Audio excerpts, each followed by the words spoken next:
Ladies and gentlemen, welcome to the Authentic Podcast with Justin Doulard. And thank you for tuning in to another episode. It's time!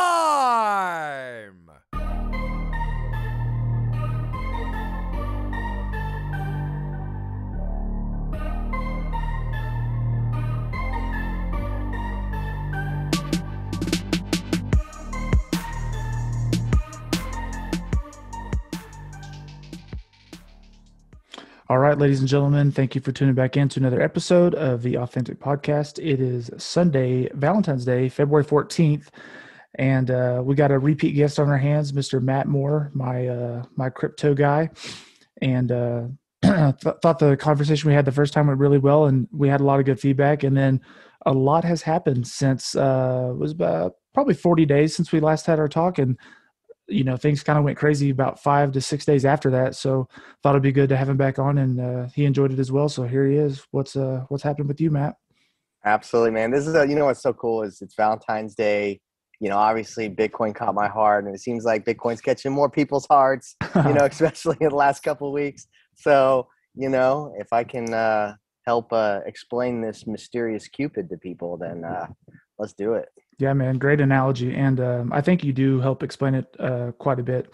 I know there's a lot of people who kind of want to dive in and they still have lots of questions. And like you said before, you kind of have to do your own research, but it's nice to kind of have a liaison or a consultant, as you say. And so hopefully, this, like I said, eventually will, stem you some business and, people can kind of get on the train. So, yeah, it's great because you can read the internet. You can read my book even. I would talk about the monetary system, not so much about crypto, but more so the basic understanding of the money system. And it's like you can get all this information and it's helpful. But I just got off the phone with a client just 30 minutes ago doing a cryptocurrency consultation. And he's like, Matt, he's like, I went out there and I started reading all this information. He's like, I see the dots. He's like, but I don't really know which ones I should connect first. And so I think that's really where it comes into is I make the point there's a lot of free information out there, but A, which one is valid and worth listening to? And then B, once you do have the valid information, you kind of have to go through that puzzle of connecting it all because this space is so new and evolving so fast that it's like drinking from a fire hose. And I am a consultant in it, but I don't claim to know everything. There's a lot of people out there that are a lot smarter than me. I've just tried to spend the last 4 years trying to consume, understand, and conceptualize all this information and make sense of it. So that way, because I knew that this new bull market was going to come. So I was like, okay, people are going to need help with this, especially, and no offense to the boomers or an older generation, if technology is going to be exponential and compounding in its growth, then we got to be able to understand what's here and what's coming, and then being able to help people into it. It was probably 2005 before my dad got email. So it's I kind of want to make sure people understand it before we get to that kind of point. Yeah. And you can definitely tell that it's not just an older generation thing, just because even the young people want to dive in, but they're like, this is weird. And we're all super tech savvy as it is. Right. So like you mentioned, for the older people, it could be a little, challenging or kind of to be kind of timid. So, yep. But yeah, I know, like you just hit on, we talk about crypto, but then we talk about just, the money market itself, which kind of brings up a good point about, the value of the dollar. And you're recently sharing these articles about how we're just continuing to print money. I think there's talks that there's going to be another stimulus check. And, a lot of the people that are super financially savvy are like, this is not good. I mean, obviously It does help people for a short period of time, but in the long haul, this is not a good thing. So, right. Yeah. I think we all fall, no matter our profession, especially in the financial world. We can obviously have this mentality of this time is different, and sometimes that can be applicable, but most of the time it's not. And so I always, even when I'm looking at the cryptocurrency market right now and the evaluation that's taking place and the price rises and all this stuff, I'm like, okay, this is great. We have a lot of momentum. We have a lot of adoption, and that adoption is going to continue. But at some point, there's going to be healthy corrections. At some point, we are going to have to enter into a bear market. Everything is yin and yang. everything is a balance, right? So, as an extended period going up, an extended period going down. But there's a lot of people, which I had mentioned last time when we talked about this idea of a super cycle, in which you have such a massive awakening to this space, since it's been so small for so long, and so much adoption taking place, and so much products being developed around it, that you get to a point to where, and I think I was listening to an interview not too long ago, even just with the stock market. I think it's been 10 years of perpetual, upward momentum in stocks. And so it's like, Bitcoin in the cryptocurrency space is pretty cyclical, but what will change, if anything at all, if this large wall of money and institutional players and products and people start coming into the space and utilizing it, does that change anything? And you think the more people coming into it's going to be a good thing, correct? Yeah, it'll be a good thing in the long haul. In the long haul, yeah, it'll be a good thing. It's just that a lot of us are asking the question, the last bull and bear market cycles that we had, we were a very niche space. And so there weren't a lot of these on-ramps. There weren't a lot of these products developed around Bitcoin. You didn't have banks offering Bitcoin. You didn't have Tesla buying Bitcoin as a reserve asset for its balance sheet. You didn't have all these corporations that are now looking to do the same thing. We have a long ways to go probably with as far as price in dollar terms go, but do these factors change anything in Bitcoin cycles? And that is really the unknown at this point, that everybody in this space is asking this question. Any of the gurus you try to follow or look into, everybody's going, part of us, we're going, okay, let's take this with caution, because we don't want to get caught with our pants down and pretend that things are quote unquote different, and we're going to, continue to go upwards for a longer period of time than what we're normally used to, and then get eaten alive, going back into a bear market. So, but even if we do go back into a bear market, I'm not too concerned, because every time we have, it's made a higher low. So, it's just, do you want to take profits at any point, Let's talk about that. That's one of the topics I had for us. Tesla buying $1.5 billion worth of Bitcoin. There's lots of speculation on why they did that. There's all kinds of articles out there. Why do you think they did that? Well, I think Michael Saylor from MicroStrategies, he's the CEO of MicroStrategies. He is a Bitcoin bull and a recent convert to the Bitcoin ideology. And he has a MIT engineering background, and he has looked at this, and he got hit with a brick basically during the COVID stuff, and was like, whoa, our system's changing. Bitcoin's going to be the life raft that we need. And he is such a good communicator when it comes to explaining this stuff in a very consumable manner, but also with a hint of engineering, that he's very logical, very rational, very reasonable. And so he made a tweet to, to Elon Musk, and they had a conversation. And I think Michael Saylor was a big part. Because MicroStrategies, they're not Tesla, but they are, they are $1 billion company, and they are, they're traded publicly. So, he is kind of a big deal. So I think he had a lot to do with it. But I think just even with the nature of Elon, as he quoted in one of his tweets, looking in retrospect, it was inevitable. Elon was in the payment space. He was a part of PayPal, bringing that to fruition, so it's like, he's a very smart guy. He looks at the technology. He looks at the monetary system, put two and two together. He goes, hey, this is the future. Why don't we go ahead and expose our company's balance sheet to Bitcoin, and hedge against inflation. But ironically, as it helped MicroStrategies, their stock price, it's going to do the same for Tesla. I know they talked about potentially taking Bitcoin as a payment in the future for Tesla. Do you think that's something that's pretty realistic in the next decade? Oh yeah, 100%. Yeah, I mean, there, Bitcoin, whether you know it or not, whether it's very evident or whether it's happening behind the scenes, Bitcoin will be used as a settlement layer. So yeah, I think it's like I said, in our previous conversation. Bitcoin is this evolution of a new form of money. I call it a layer one money, and I think you're going to have this new financial system that rises up, and Bitcoin's basically going to be the gold of the new financial system. I know we talked about it quite a bit and may revisit it, but how soon do you think it'll be that we're using Bitcoin like we do a debit card? Like I mean, just the use of either. But you can But right now. I guess like super user friendly for people.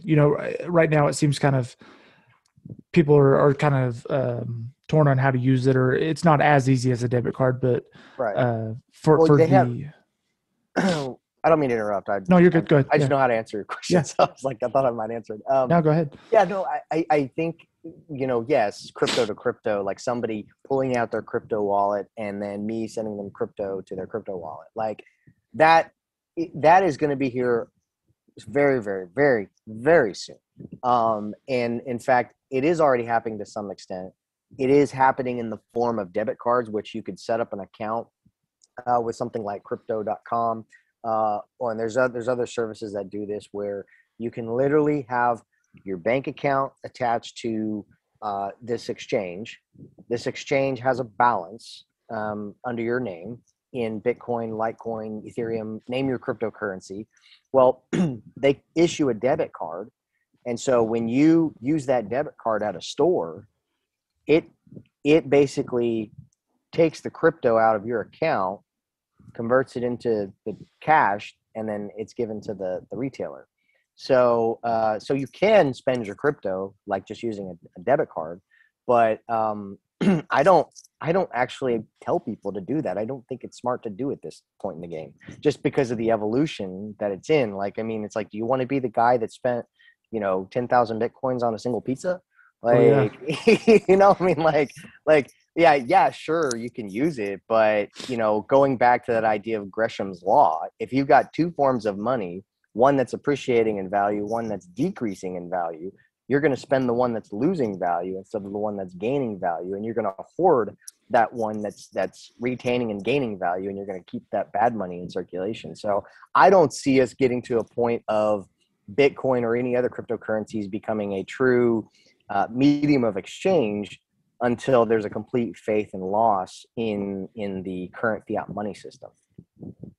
Yeah, I use that story a lot for reference just because I think it's crazy about the guy buying two pizzas or whatever with his first Bitcoin back in, Right. what is it, 2009 or something. But Yeah. I read, it might have been one you shared or someone else shared, but it was an article that republished that, and it was on Facebook. And one of the comments on the thread I read, I don't know if it's true, obviously I don't know this guy, but he said, back in 2011 or something, he said, my brother had a friend in Canada and was trying to convert his Bitcoin to cash and said, trying to do like a deal with me or whatever. And I told my brother, I was like, I'm not, buying this internet money or whatever, or selling my shoes for this. And he was like, if I would have done that hypothetically today, I would have had upwards of like $30 million or something. Right. He was right. like, it makes my stomach turn every time I think about it. Yeah, I've seen that interview. Yeah, that's pretty funny. Yeah, but I mean, what can you do? I mean, at the time, nobody knew what it was, but still, that would be pretty brutal. Right. Or those, I think we talked about it last time. Those people that have are locked out of their accounts and they've got upwards of 100 million in there. Yep. You think they'll ever get that open, or is it just lost? No, I know that. I mean, unless they can find the private keys, I mean, it's probably lost forever. So Bitcoin has a cap. And once that cap is hit, there will be no more in circulation. That's correct? No more minted. So in other words, 21 million is the cap. And so that just means that the newly issued supply will stop. And that means that what is circulated will be 21 million. But, and I think it was our previous conversation, despite there being 21 million, 5 to 6 million of them are essentially lost forever, basically stuck on the blockchain because people lost their seed phrase or private keys and they don't know where they are at. And so if you don't have that information, then you can't really move it across the blockchain. So it essentially just sits there forever, which is like a cash burn. there other currencies that, so like I read one on Ethereum, and I could be wrong, so that's why I was asking. Ethereum is not like Bitcoin, in fact, that they do circulate more eventually. Is that correct or not correct? Yeah, no. So Ethereum is inflationary to an extent. Um, it does not operate as hard sound money like Bitcoin. Obviously, it's not going to quote unquote inflate like the dollar is, but it is inflationary in its design, and I think it has to be because it's an operating system. It's not really a money. I mean, it's utilized as a money to some extent, but the way I see it is, it's a platform to build smart contracts on. It's a platform to build decentralized applications. So you need something that's going to be able to provide that liquidity or that I guess you could call it tokenomics for an ever expanding universe of applications. So you are big, or you're not big on Ethereum? No, I think Ethereum's going to be around. I think Ethereum's going to do good. I think people are going to use Ethereum. I think, but it's very experimental. I think it's got good people that are working on it. But and I hold some Ethereum, but I'm not really using it as a store of value. I'm more speculating on it, hoping that it will appreciate in value based off of its utility and use case. What are your top 5 cryptocurrencies? So my top 5 in my portfolio, my largest holdings is Bitcoin. After that, it's Theta, and then below that, probably XRP. Just more of a speculative play on that one. And then I've got Litecoin, Bitcoin Cash, Digibyte, Stellar. I've got Orchid.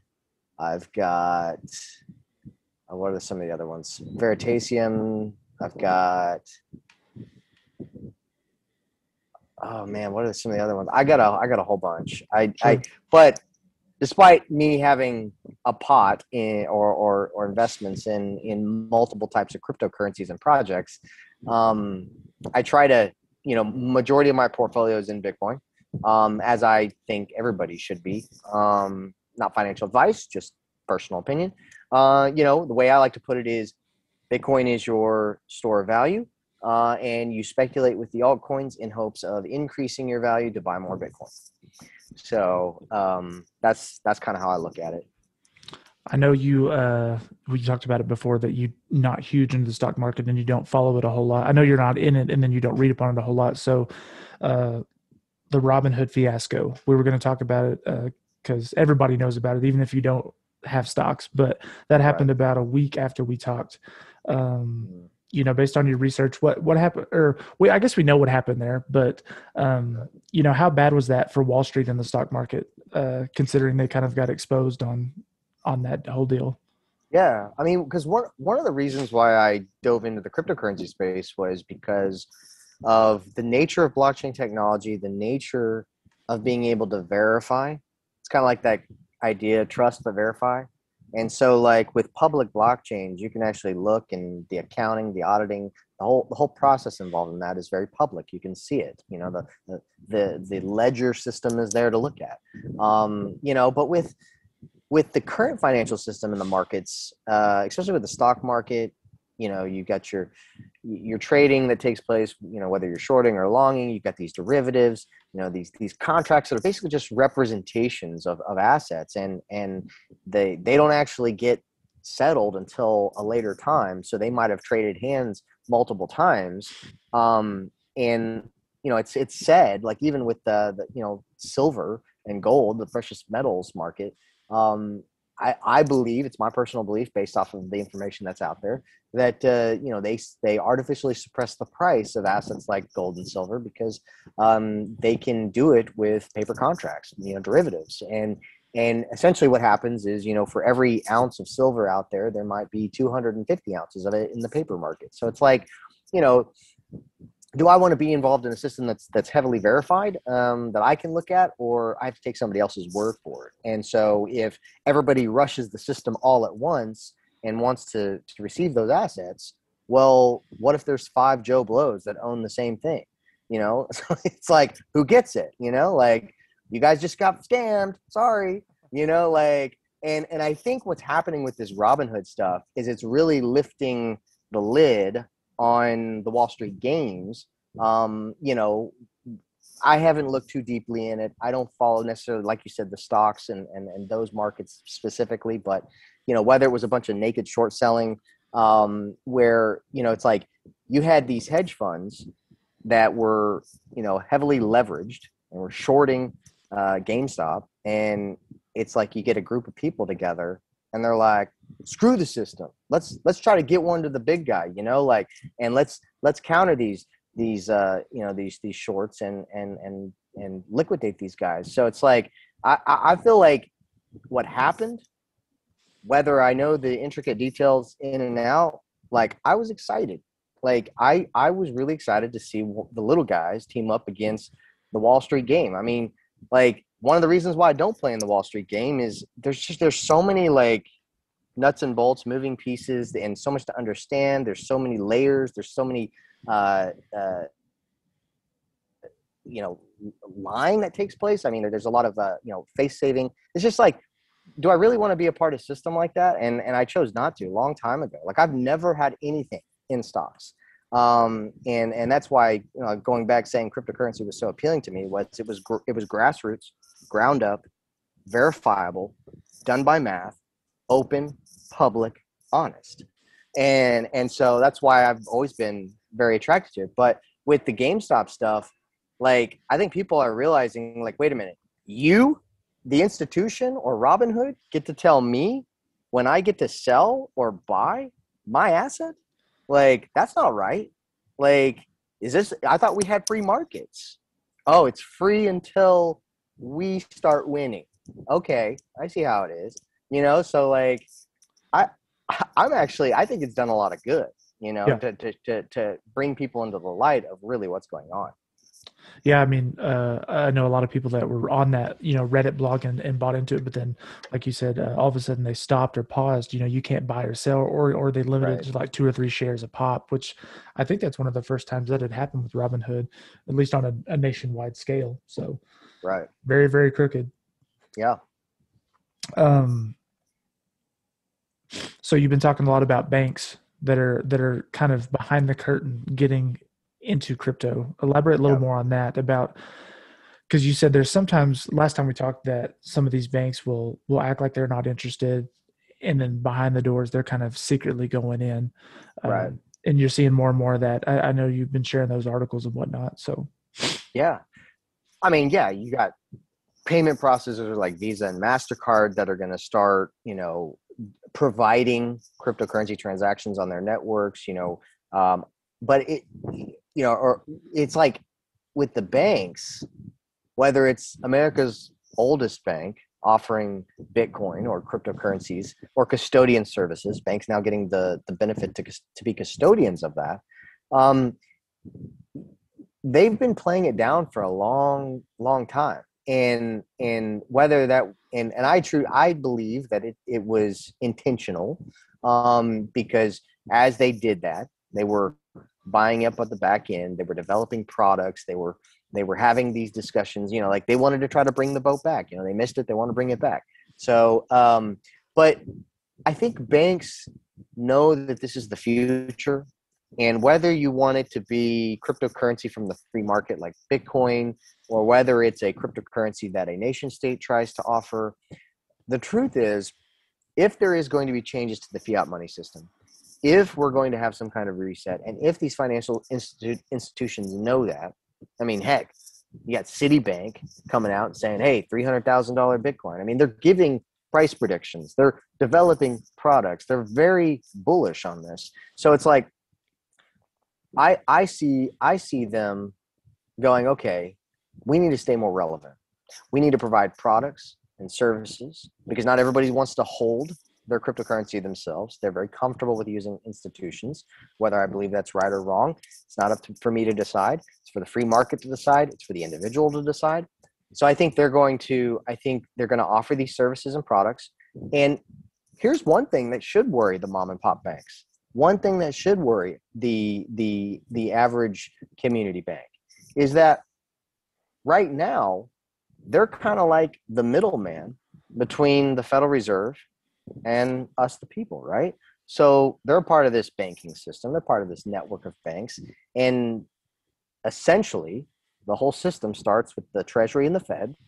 And so what happens if a nation state, or what happens if the Federal Reserve, a private central bank, decides to issue its own cryptocurrency in order to combat deflation, encourage the velocity of money?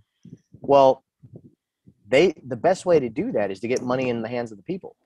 So what does it take if, let's say, the Federal Reserve has a cryptocurrency and they say, okay, download this app. This app is your wallet. We'll deposit money directly from the Fed into your wallet. Well, they just bypass the whole banking system. So you just skip the middleman. Yeah. You skip the smaller banks. So it's like, I think what people are realizing, whether they are consciously or subconsciously realizing it, is that what blockchain technology does is it cuts out a lot of the fluff. It cuts out a lot of the middlemen. And so I think banks have to position themselves to become different types of product, providers, services. And I think, not saying that they'll be completely irrelevant. I'm not really saying that. I do think you're going to have,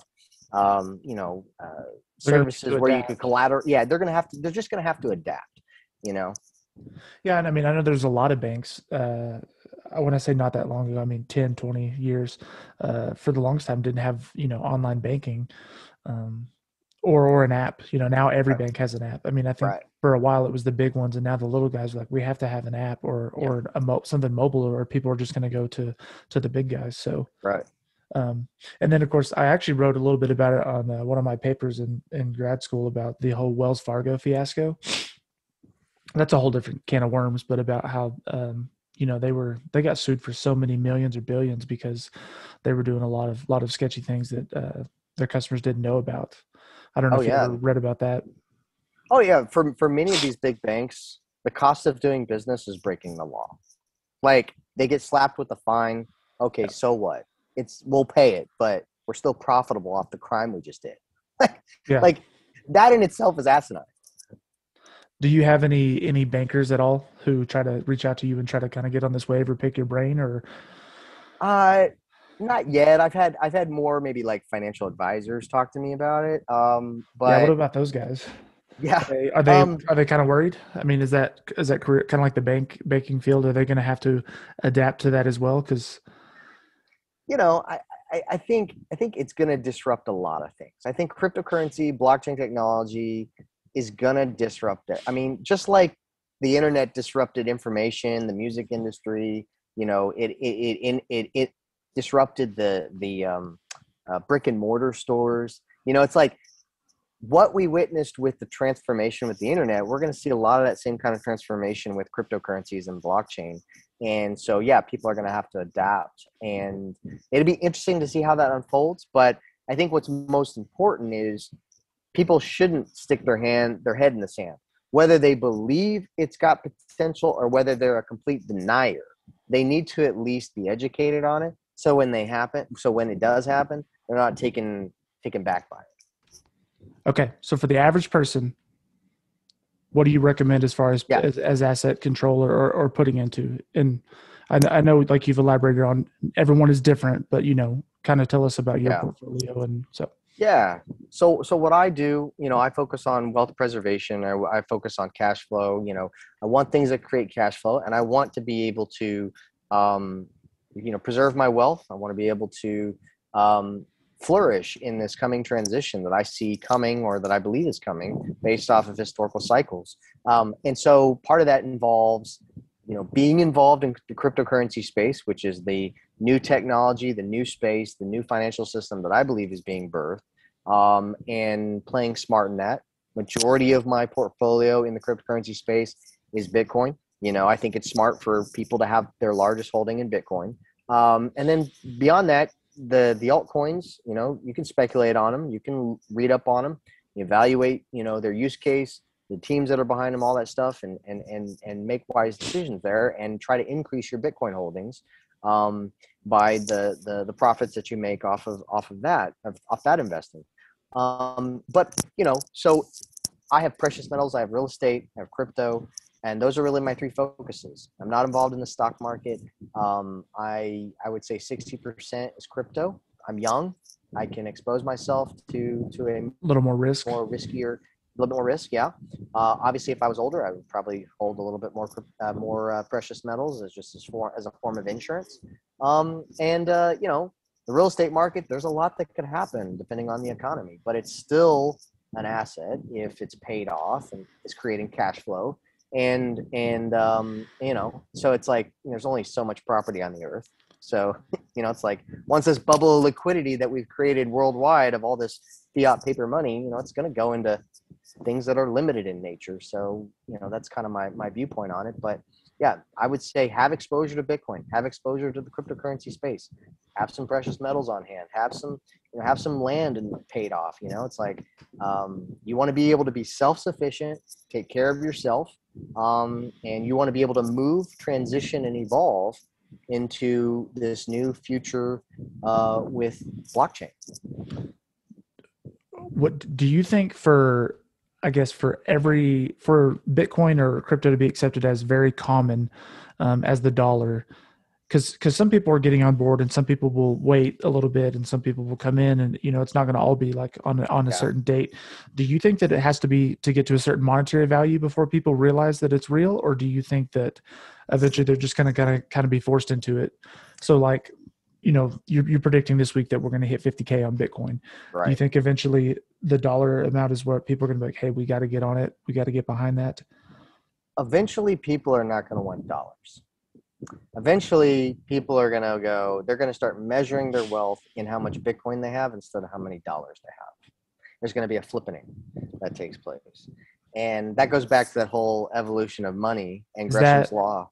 Is that just US dollar or is that, worldwide? That's worldwide, I mean, because even people who trade in cryptocurrencies, I mean, the number one asset that people are trading, or even looking at price wise, people are looking at the US dollar because the US dollar is currently the world reserve currency.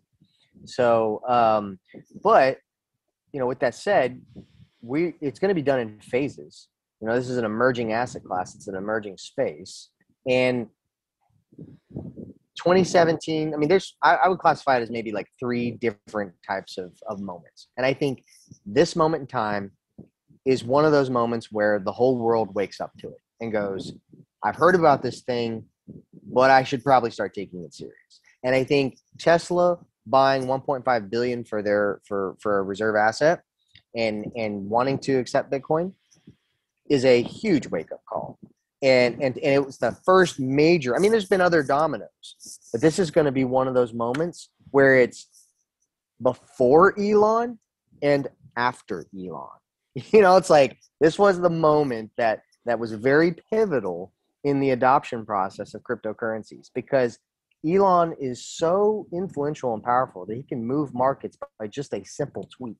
Yeah. Like, it's nuts. And so now it's like nobody wants to be first, but nobody wants to be last. And so it's just going to be boom, boom, boom, boom. That's why since the Tesla stuff, we have seen so many freaking news articles and so many companies deciding to jump on the bandwagon. So you eventually get to a point of no return. What would you say to someone who thinks it's too late to get in? Someone's like, it's at almost 50,000 a Bitcoin. I'm kind of too late. I'm not going to waste my money. It's kind of an asset that I mean, obviously that's probably something you think is just foolish, but that's have fun being poor. Why wouldn't you expose yourself at least a little bit to the best performing asset of the last decade? Like, I mean, at this point, it's irresponsible to not have a position in Bitcoin. You have to at least get off of zero. Sorry, I didn't mean to be too harsh there. No, you're good. It's just funny. I mean, okay. Like I said, you put it pretty blunt and frank. You're just like, why would you not? Yeah. if you looking back in hindsight, you probably would have got in at 5 or 10K, but now get in at 50 instead of 100. Right. Speaking of, when do you think Bitcoin will hit 100K? I know you're big on predictions, Yeah. and they're more so fun than they are, financial Mhm. advice. But Yeah. So I see probably 100K by June. June. Yeah, probably by June. 100K by June. I think, in my opinion, I think bold predictions are fun, especially with I relate them to sports because like Yeah. I'm a big UFC guy, and these guys are always like, oh, I'm going to knock him out in the first round. Yeah. If they knock him out in the first round, they look like they look like pharaohs. They called it. If they don't, they're like, well, it's a fight. It's pretty even. Like I was wrong. I think Yeah. it is. You look better if you make a bold prediction because people forget it pretty quickly. But if you make it right, they're like, whoa, Yeah. he called it. So yeah, and I'm predicting 200K by September, October. and that's steady. Yep. That's insane. I hope you're right. Yeah, I will. Yeah, I did have. I told you prior. I did have a little bit of crypto, not a lot, but I did have some money in Robinhood, and I didn't leave because of the whole GameStop thing. Like I'm not going to act like I was some pissed off boomer. No offense, but Yeah. I made some money on DraftKings when they opened their IPO like a year ago, and I was like, well, I think no better time than to take all the profits and flip it over to crypto. So I put it all in there. Right. So I've been getting on the ball quite That's a bit cool. more. Yeah. That's awesome. A couple other questions I had. I think I know the answers, but they're not for me. So, do you absolutely need an e-wallet to store crypto, or can you just do it on on the app on Coinbase or other platforms? I know you're probably going to say you would recommend an e-wallet, but Yeah, I mean, anybody can keep their money with an exchange. I mean, they're basically using it like a bank, but it's not smart. I mean, because every time you hear of somebody getting hacked, it was typically an exchange getting hacked because Bitcoin's blockchain hasn't been hacked. It's the exchanges that get hacked, and they're just honeypots. I mean, they're a third party with centralized servers, and they're managing this private information, and they're prone to that kind of stuff. Despite how serious they take security. So I would recommend if you don't want to buy a hardware wallet, which is like a device that looks very similar to USB device. the Ledger. Like the Ledger, yeah, that's the one I use, and I know that's the one you use. Mm-hmm. And if you don't want to use that, if you want to, pay $100 to get one, like, I mean, it depends on how much money you got in crypto. Like I use a hardware wallet. I use a desktop wallet. I use a mobile wallet, but I don't store. Most of my wealth is not stored on these mobile or desktop wallets because they are considered hot wallets, which they're exposed to internet exposure at all times. So for the long haul, you're putting it on your Ledger. Yeah, for substantial amounts of value, I'm putting it on my Ledger. But I would say that being able to have a wallet that allows you to have full access to the private keys and gives you a seed phrase to back up that wallet, at that point, you become a sovereign individual over your wealth versus having to trust a third party, to manage your money for you. And so I just think, if you're going to get in the space and you like personal responsibility and you like freedom, then it's probably a good idea to, not find yourself in a Robinhood situation saying, wait a minute, I can't take my cryptocurrency off your exchange. Why? Because you're having technical issues. Oh, wait a minute. You got hacked. Oh, wait a minute. Was it insured? Am I going to get paid? Like, are you going to give me the value in dollar terms, what it was 6 months ago? Like, how long is it going to take for me to get my money? Like, do you want to be in that situation? Like, I mean, sure, there's risk involved in being your own custodian and managing your own money. You could lose that private information and poof, your money's gone. But you just gotta weigh. You gotta weigh the risk and the pros and the cons. Like, what is your, what's your risk tolerance? So I know when you buy on like Coinbase, and that's where I've bought most of mine anyway, and then put it on my Ledger. The fee transaction rate is kind of high right now because it's kind of a hot market. Do you think that will kind of go down anytime soon, or do you think that's going to stay pretty high just because of the nature of the market we're in? So depending on, I want to say high, like 5 to 6%, but I mean that's a lot higher than we're used to paying. So right. Yeah. So I mean, again, it discourages, trading and moving money around in that extent. You're going to have multiple layer solutions that evolve. One thing that, like when it comes to transaction fees, as the market grows, things get more competitive, and networks get stronger. So whether it's the miner fees or whether it's Coinbase's fees, this is just the evolution of a marketplace and an asset class all being developed by the free market. And really, if we had true price discovery in a lot of things in the world, which I truly don't believe we have, I think we have a form of, corporate cronyism. I think I call it a crony capitalism. It's not true capitalism. People are always like, "Oh, those dang capitalists." So it's like, this isn't really capitalism. This is more like an oligarchy with crony capitalism involved, or corpocracy. But my point is, I don't mean to go on a tangent there, but my point is that, I think with more people entering the space, more companies offering products and solutions, more people jumping on the blockchain networks, and then developers developing solutions and solving problems, creating these multiple layers. It's going to get better. It's going to get easier. It's going to get faster. It's going to get cheaper. It's already cheaper to send $1 million from America to country XYZ in a matter of a few minutes and pay, a couple bucks to send a couple $1 million. Like, how much would you pay through the traditional financial system? right. Like, it's probably substantially more. I saw yesterday you were kind of ramping up, reaching out to some Oklahoma senators and representatives to kind of get on this wagon for Oklahoma. Tell us a little bit more about your plans with that and kind of your, I don't know, your bottlenecks with that. Oklahoma kind of being a step behind per se, typically in that field. Is that something you're really pushing to do, or are you just kind of, trying to put a bug in their head, or are you really trying to be an advocate for that?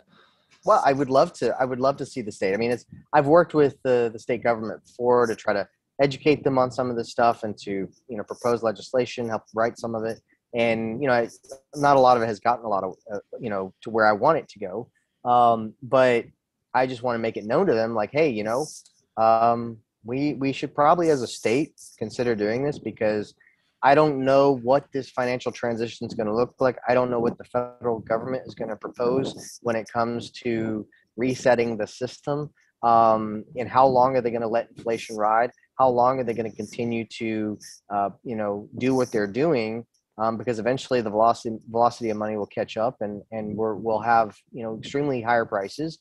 So if you've got any type of fund, whether it be a rainy day fund, or some other fund that the state holds for a long period of time, we even talk about state pensions. It's like, what are you going to do to safeguard the purchasing power for these programs and these funds that you have within the state? I mean, state governments can't make their own money, and so it's like whatever the federal government does to our money at the moment, or currency, I should say, we're subject to that. So it's like, if inflation really does kick in, like, our several $billion rainy day fund could have the purchasing power of half of it, you know what I mean? Instead of what it has today.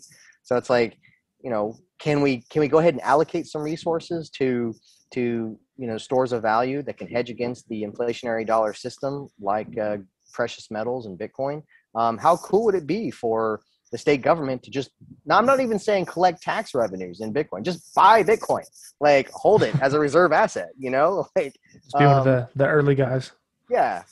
So, and I think the state would benefit by it. And I think it would be beneficial to keep the state going, because, one of the things I like to point out too, and I'm not a lawyer, I'm not a constitutional lawyer or anything like that, but it's pretty black and white. When you read the Constitution, I believe it's Article 1, Section 10, talks about how no state shall coin money or make anything but gold and silver legal tender in payment of debts. So our We money, don't have, right? but yeah, because our dollar used to be backed by gold and silver, right? So if our money used to be backed by gold and silver, I could see how a state would collect taxes, because I believe that if you owe a state, if you owe the state a tax, it's a debt. It's something that's been levied on you, forced upon you. You owe this, so it's a tax debt. So if the state's going to collect these debts, they've got to do it in gold and silver. So if our money's no longer backed by gold and silver like it used to be, then all the taxes that we've been collecting from 1971 kind of seem unconstitutional to me. So, so like if we're going to follow the Constitution, let's have a conversation. Let's at least talk about it. A lot of people don't even go down that rabbit hole, but so I just want what's best for the people of Oklahoma, and so I'm just saying, hey, like let's do something. I think there is a large number of people, I could be wrong, but still a large number of people that really don't even understand our current monetary system. So the fact, talking about Bitcoin's a whole nother beast. Right. Like I think we said last time, a lot of people, including myself, I'd never heard the term fiat money till I was like 21 years old or something. So, right. And then I was like, what do you mean it's fiat money? Like it's not real, or it could, diminish per se any day now because there's no, concrete value to it. So right. I think when you open up that can of worms, some people are just, kind of mind blown, and then they don't even, it's kind of easier just to close the curtain and be like, I'm just going to spend my money and do my thing because this seems weird and takes a lot of research and time. And yeah, but I mean, to me, like going back, like my book, Foundations for Liberty, the one reason why I wrote the second half of the book about monetary sovereignty was like, if people can make that connection, that money equals freedom. And I'm not just talking about being able to buy things. Like money is just a tool. It's a vehicle that represents your time, energy, freedom, labor. So it's like, if you're going to use that tool to represent those things, your time, which honestly, your time on earth is the most scarcest thing that you have. Like, and so if you're going to use a tool that represents that, you're going to trade your time for this piece of paper, which is losing value every day because they're creating more of it. Like, they're essentially stealing from you. They're stealing life from you. They're stealing freedom from you. And so it's important for people to understand that. And that's why I'm like, you guys, I know it's a boring topic, but like you could get super passionate about it once you realize that you can actually take the shackles and the chains that have been holding you down with this corrupt, messed up system, like liberate yourself, become sovereign over your own time and money. Like you can do it. Like Bitcoin, cryptocurrencies, precious metals, these things are stores of value. They are a life draft. They are an exit out of this corrupt system. I feel like in 20 years, there's no one between. You either going to look like the crazy guy or you're going to be the freaking superhero. You'd be like, hey, Matt was crazy back in 2017, or be like, oh my God, Matt was freaking walking around preaching to everybody. And, tried to tell us, I love the status to say, hey, I warned you guys in 2017. I'm warning you now. I know. Well, it's true. Like all the stuff that's happening today, I was talking about it in 2017. Like I'm not trying to do like confirmation bias here, but like it's in the news. Like I'm like, guys, like let's at least have a conversation. Half the crap I say might be crazy, but what if half of it's true? Like, right. You know what I mean? Like that half that may be true might actually just save your life. Sure. Yeah. Pay you huge dividends. Right. Yeah. When I linked up with you in 2017, like I said, I bought some and I kind of just put it on the back burner, not because I didn't believe in it, just because, it wasn't in front of my face and I didn't do the research. And then now, 2020, and I started to kind of delve into it more and then reading your stuff. And that's why I was like, well, I'm going to get back on the board and kind of get in a little more. I'm a little later than I should have been, but I'm joining late, better than never. So, right. One other question I did have for you that I knew was specific, and then we can, kind of wrap it up. I know you're not into stocks in Robinhood, but when you buy crypto on Robinhood, you're not actually buying crypto; you're investing in it, correct? Like that's confusing to me. Yeah. So with Robinhood, you're getting exposure to the price action. You're not actually owning the assets, because Robinhood won't actually let you pull the cryptocurrency off of their platform and into your own wallet. Right. So yeah, anybody that tells me that they're investing in cryptocurrency on Robinhood, I'm like, do you want to own the asset or do you just want price action? Like, because like Can you dumb that down when you say price action? Like yes. I included myself because the only reason I knew I didn't own crypto on there is because like when you go to buy it, like say if you buy $100 on Robinhood, it's like that. And then for some people who may not have bought actual crypto, on your Ledger wallet, it's like breaking into a vault. Right. And it's a huge process. And I knew the fees when on Robinhood, I hit a button and it was like, boom, $100 easy. Right. So that's why I knew it wasn't the same thing. But I don't know if a lot of people know that it's not the same thing. Right. So I was hoping you could elaborate on that and in very dumbed down terms. Sure. Yeah.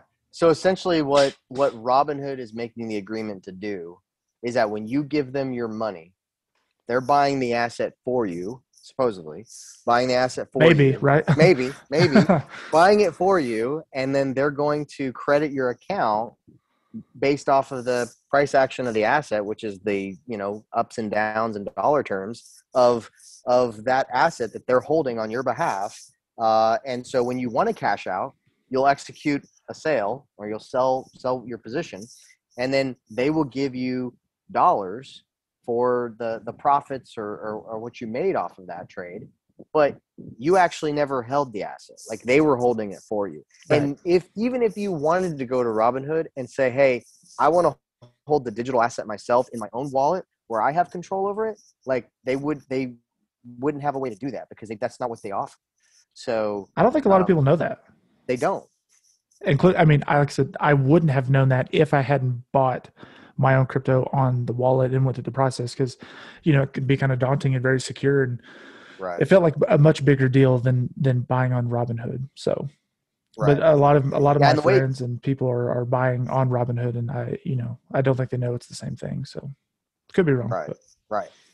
Yeah. And, it's like, and the thing with Robinhood is like and not saying that this would happen because I think we're too well entrenched in this, but let's say that there was some kind of regulation or some law put into place that was against crypto, right? Okay.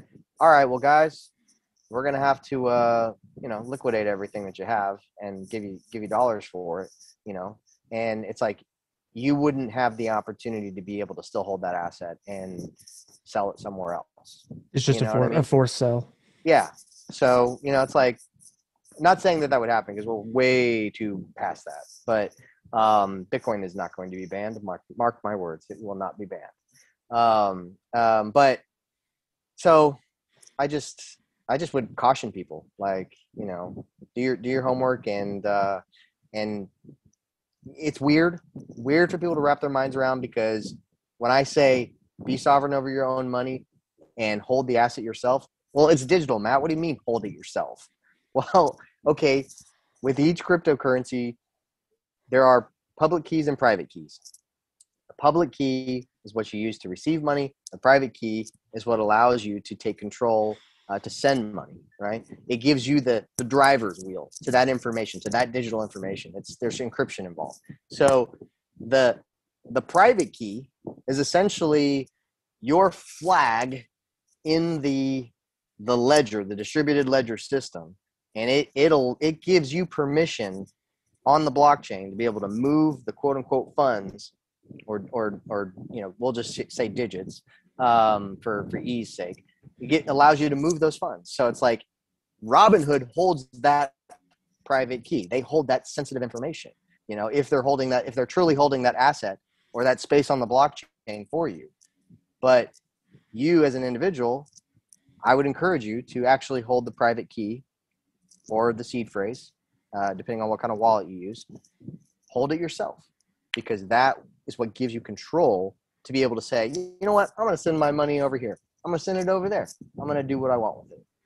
Do you think that banks will eventually play a big role in that, being kind of the middleman, or do you think that is the point of this, is cutting out the middleman completely, and you think it's going to be crypto and the people and there's no middleman of it? Or do you think that banks are going to make their way in and try to kind of re-identify themselves and be that middleman for crypto?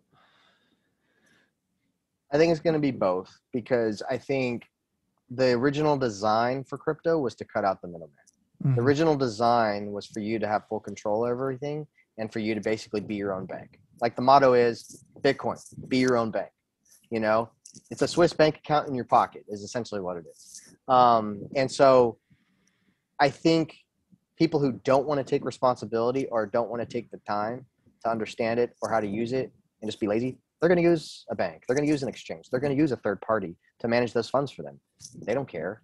But for people who do care, I think there's going to be a larger portion of people that will eventually get to that point of caring, and the technology allows for it. So as long as there's a way to do it, I think that way is going to continue to grow.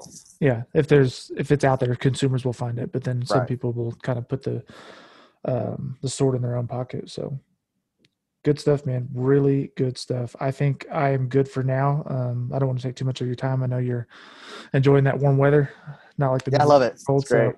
So, as always, I drop the links for people to find you, but tell people where they can find you, and promote yourself, and then we'll get off here. Yeah, you guys, if you want to read more about me or interested in my book, mattjmoore.com, or cryptomore.com, and that's more with 2 O's. Foundations for Liberty, you can find it on Amazon, and both Kindle and paperback. But I do this stuff often, and I've got a Patreon, which you can find on my website. So if you want to be updated with this information on a regular basis, I've got a monthly subscription where when I consume the information and I digest it, I'm going to be giving it to you. So it's fun. So if you can find me there.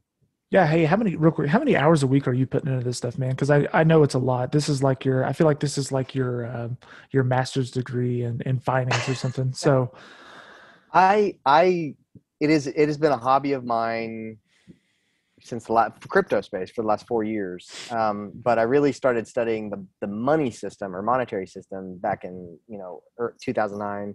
And so I would love to be. I mean, this isn't my full-time job. I would love for it to be, but I haven't gotten there yet.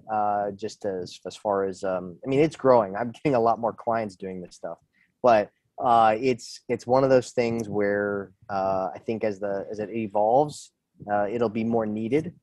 For people to do some hold handing, because essentially that's what I'm doing is I'm holding people's hand saying, okay, hey, let's go over here. Let's do this, and trying to be something that, can be, I'm basically the training wheels. I'm trying to be the training wheels for people is essentially what I'm trying to do. Yep.